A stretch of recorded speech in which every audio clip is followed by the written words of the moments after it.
Okay okay అదే అదే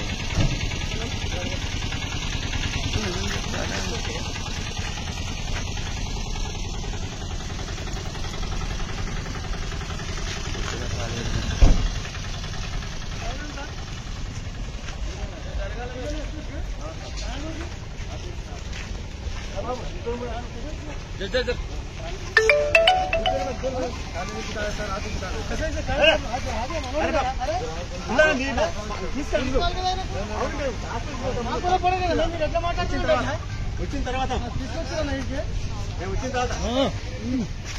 నవీన్ రాజనా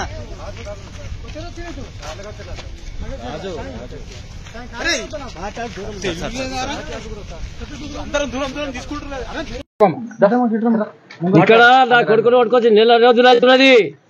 ఇంతకు ముందు పడుకుంటే 50,000 వచ్చి మంచిగా చెప్పించిన నా కొడుకుకి ఏమన్నా తిరుపతి ఇంటి ముందర రేవంత్ రెడ్డి ఇంటి ముందర పండబెట్టి ఏమన్నా అయితే వారికి పండబెట్టి చూసుకొని మీకు గమ్మత్ ఏం చేస్తాను.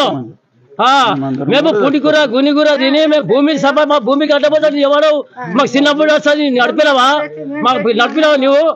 ఎంతో కాలక్రమంలో మా పెద్దోళ్ళ నుంచి మా భూమి ఉండదు కొట్ల భూమికి నీవు రానికి ఎవడవు నువ్వు? మా భూమికి అడ్డపుచ్చావా నువ్వు?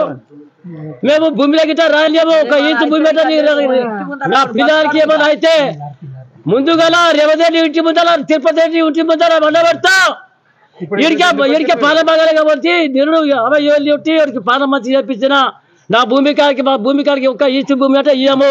మంచి మాట 2-3 రోజులకి ఇచ్చి పెట్టాలి. నా కొడుకు పండినట్టే దవాఖానలో మాట్లాడి వచ్చిన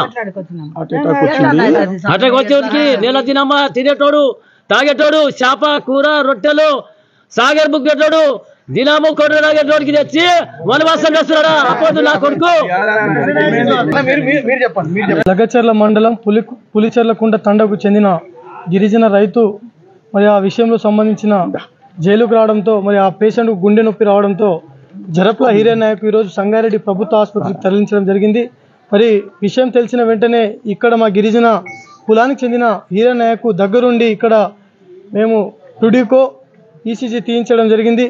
మరి ఇప్పటి వరకు ప్రభుత్వం ఏం పెద్ద నేరం చేసినట్టు, మర్డర్లు చేసినట్టు, రాజద్రోహం చేసినట్టు, దేశద్రోహం చేసినట్టు ఒక రైతుకు బేడీలు పెట్టి ఒక గుండెపోటు వస్తే ఒక గిరిజన రైతు అమాయక రైతును బేడీలు పెట్టి ఈరోజు జైలు నుండి సంగారెడ్డి ఆసుపత్రికి చెప్పు లేకుండా ఈరోజు లోపల అని ఎవరికి తెలియకుండా తీసుకొచ్చి ఆయనను ఇక్కడ పోలీసులు అత్యుత్సాహం చూపించి ఆయన ఏదో నేరం చేసినట్టు మామూలుగా ఏదో భూమికి అడ్డుకుంటే ఆ రైతుని ఇక్కడ తీసుకొచ్చి ఇబ్బంది పెట్టి ఇక్కడ నుంచి ఆయనను హైదరాబాద్కు తరలించడం జరిగింది. మరి హీరియా నాయక్ సంబంధించినటువంటి ఆరోగ్యం ఆయనకి ఏదైనా ప్రాబ్లం జరిగితే మాత్రం ఈరోజు ప్రభుత్వానికి తగిన బుద్ధి చెబుతాము. ఈరోజు ప్రభుత్వంకు ఏ విధంగా బుద్ధి చెప్పాలో ఆ విధంగా బుద్ధి చెబుతాం. ఈరోజు మీరు చూస్తూ ఉన్నారు, వాళ్ళ భార్య వచ్చింది, వాళ్ళ తల్లి వచ్చింది, వాళ్ళ తండ్రి వచ్చిండు. అమాయక పేద ప్రజలు ఎలా ఉన్నారో మీరు ఒకసారి చూడండి. కనీసం వాళ్ళను పరామర్శించడానికి వస్తే పోలీసులు అలో చేయకుండా వాళ్ళని అడ్డుకుంటున్నారు. ప్రభుత్వంకు సరైన రీతిలో బుద్ధి చెప్తాం. ఆ కుటుంబానికి మరి హీరే నాయక్ సరైన రీతిలో మరి వారికి వైద్యం అందించాలని చెప్పేసి సందర్భంగా కోరుతా ఉన్నాం.